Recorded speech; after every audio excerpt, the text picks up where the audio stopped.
Buonasera e benvenuti al TG di Prealpina.it. Tragedia all'aeroporto dei Parchi di L'Aquila, dove un pilota di elicotteri varesino di 41 anni è morto investito da un'autobotte di servizio. Paolo Dal Pozzo era dipendente della società Avincis, che si occupa del trasporto sanitario d'urgenza della regione Abruzzo. Ancora da accertare l'esatta dinamica dell'incidente, l'unica certezza è che quando i colleghi hanno prestato i primi soccorsi al pilota, per lui ormai non c'era più nulla da fare. In seguito all'incidente il sindaco di L'Aquila, Livio Vittorini, ha sospeso tutte le esibizioni previste per oggi e domani nell'ambito dell'Air Show. Angera in lutto per la tragica morte di Maria Grazia Brovelli, 21 anni, vittima venerdì sera di un incidente stradale avvenuto a Brebbia. Questo pomeriggio poi un altro grave incidente si è verificato a Mornago, il servizio di Paolo Grosso con immagini dell'agenzia Blitz. Un'altra tragedia della strada. Una ragazza di 21 anni, Maria Grazia Brovelli di Angera, ha perso la vita venerdì a Brebbia in seguito a un incidente che ha coinvolto la sua moto e un'auto. È accaduto poco prima delle 18, a meno di 24 ore dal tragico incidente che ha visto un ragazzo di 24 anni morire in autostrada a Origgio dopo essere finito contro un camion. L'incidente di Brebbia è avvenuto sulla strada provinciale 69, all'altezza del distributore Kuwait, non lontano dal confine con il comune di Besozzo. Un'auto che svoltava a sinistra per tagliare l'opposta corsia di marcia ed entrare in un distributore di benzina si è scontrata violentemente con la motocicletta di Maria Grazia. La ragazza viveva appunto ad Angera e studiava per diventare infermiera in Canton Ticino. Ferite lievi invece per l'automobilista, una donna di 44 anni che è stata portata in codice giallo all'ospedale di Circolo di Varese, con traumi al torace e agli arti superiori. A indagare sull'accaduto i carabinieri che dovranno stabilire eventuali responsabilità. Scontata l'indagine a carico della 44enne per il reato di omicidio stradale. Non ci sono parole davanti a una tragedia simile, una morte del genere non è raccontabile, ha detto Marcella Androni, sindaca della città sotto la Rocca. Il paese è vicino alla famiglia che sta vivendo una sofferenza enorme. Fiamme all'ippodromo di Varese. È in corso in queste ore l'intervento dei vigili del fuoco impegnati a domare le fiamme scoppiate all'interno di una struttura a ridosso della pista, dal lato dell'ingresso di Viale Ippodromo. Allo stato non si registrano feriti. Raffica di furti a Bobbiate. I residenti preoccupati si riuniscono in assemblea per discutere come proteggersi dai ladri. Vediamo il servizio di Barbara Zanetti con immagini dell'agenzia Blitz. Assemblea pubblica a Bobbiate sul fronte sicurezza dopo la raffica di furti di cui Prealpina ha parlato per tanti giorni.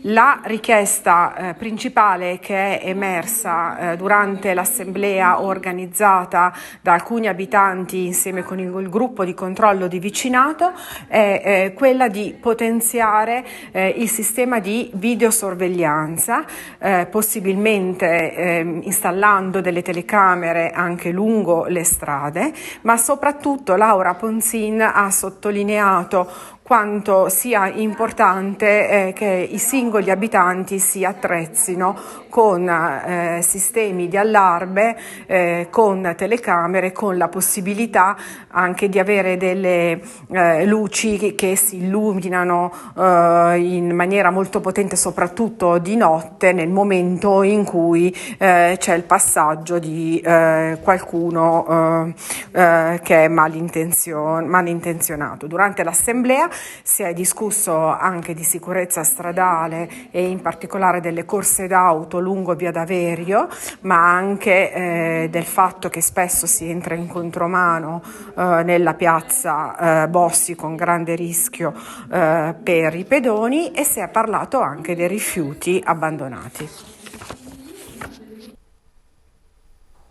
Oggi alle Ville Ponti di Varese si è tenuta la 6ª edizione del convegno insubrico di neonatologia. Sentiamo le parole di Massimo Agosti, professore ordinario dell'Università dell'Insubria e direttore della struttura complessa di neonatologia della SST Sette Laghi.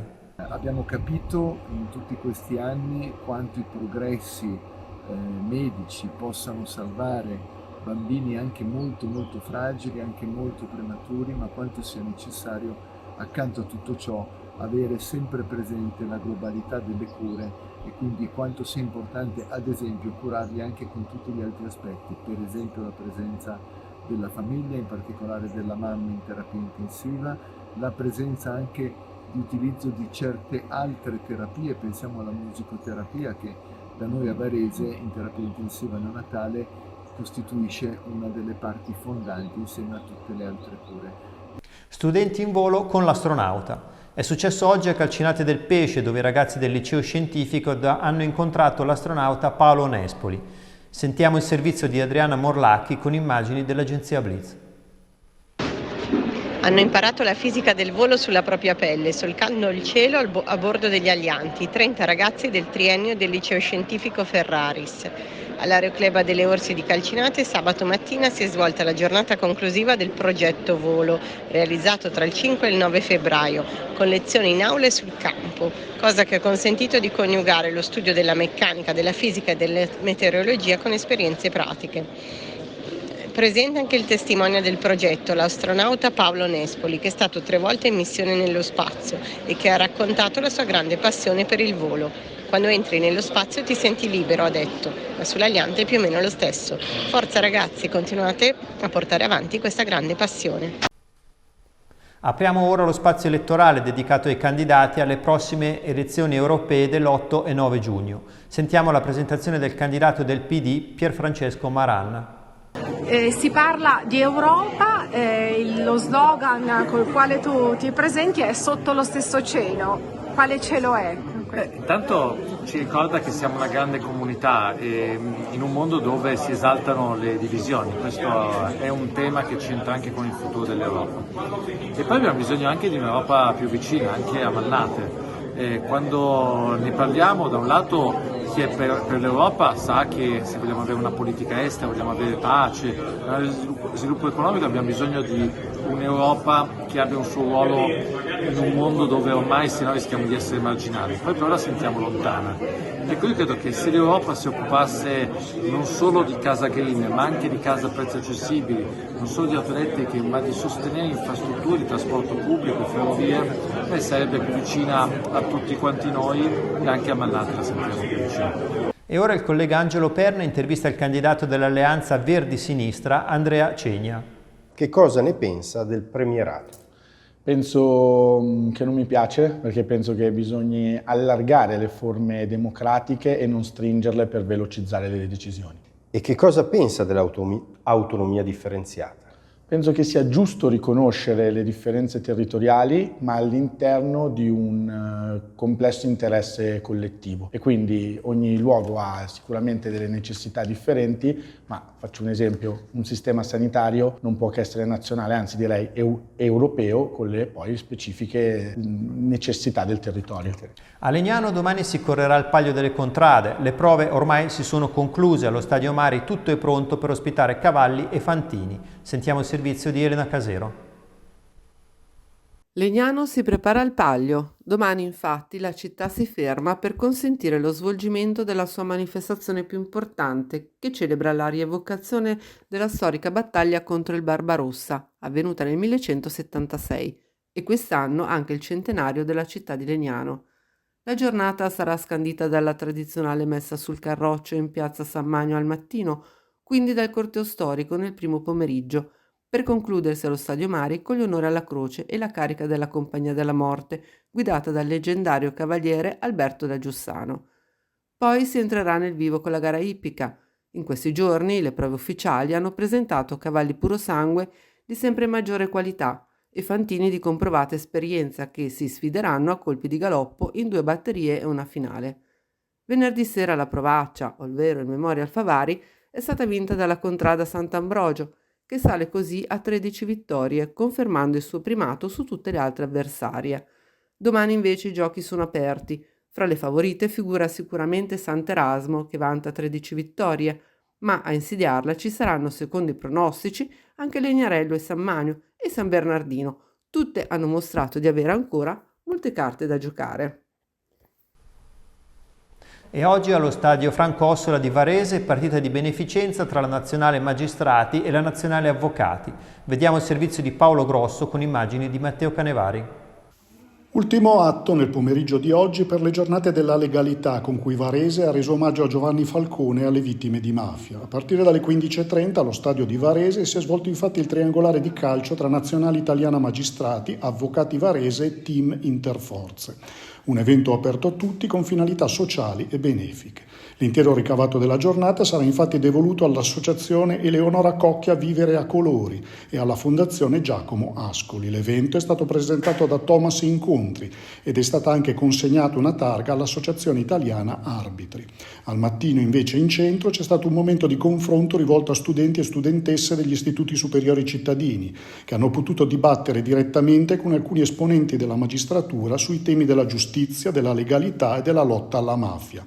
Oggi pomeriggio si è chiusa così una settimana molto intensa e partecipata, dedicata alla legalità e alla lotta alla mafia, che era iniziata qualche giorno fa con un momento commemorativo all'esterno del Tribunale di Varese, nel punto in cui sono stati posizionati l'ulivo e la targa dedicati a Falcone e a Paolo Borsellino, uomini simbolo della legalità e della lotta alla mafia. Ora la cultura, 30 anni di libri con Pietro Macchione. Ieri sera alla Libreria degli Asinelli l'editore varesino ha festeggiato i 30 anni della sua casa editrice. Sentiamo il servizio di Anna De Pietri. Signor Macchione, emozionato, felice, realizzato, cosa ha alle sue spalle Macchione Editore e che cosa ha nel suo futuro? Alle spalle ho 30 anni di piaceri, perché per me è un piacere poter lavorare con i libri, con gli autori, gli scrittori in generale, soprattutto al servizio del territorio, perché il mio marchio di fabbrica è quello del territorio, dove ci sono tutte le storie vere della società di oggi e del passato. Ho in mente, spero, diversi progetti di poterli realizzare tutti, che sono importanti sempre sia per Varese che per la Lombardia. Il prossimo libro a uscire sarà quello fra Milano e Varese, l'eterno amore di cerca queste due città, e spero di proseguire su questa scia. E ora la linea al caposervizio Antonio Triveri per le anticipazioni sui servizi in edicola sulla Prealpina di domani. Buonasera, sull'edizione della Prealpina in edicola domani troverete come ogni domenica la rubrica della salute. Per la politica, consueto appuntamento elettorale con un candidato al giorno, stavolta l'intervista è con Andrea Cegna, candidato alle europee per Alleanza Verdi e Sinistra. In cronaca, analisi del sindacato SICET con i dati relativi alla provincia di Varese sull'emergenza abitativa e soprattutto sulle oltre 1000 case pubbliche di Aler o dei comuni che risultano sfitte perché devono essere messe a norma. Ennesimo guaio a Busto Arsizio per la piscina Manara, con un'ordinanza il sindaco Emanuele Antonelli ha chiuso la vasca degli utenti più piccoli per motivi igienici e carenze strutturali. Infine lo sport con il tennista di Castellanza Mattia Bellucci che domani debutterà nel tabellone principale del Roland Garros. E per questa edizione è tutto, il TG di Prealpina.it torna domani alle 19. Una buona serata a tutti.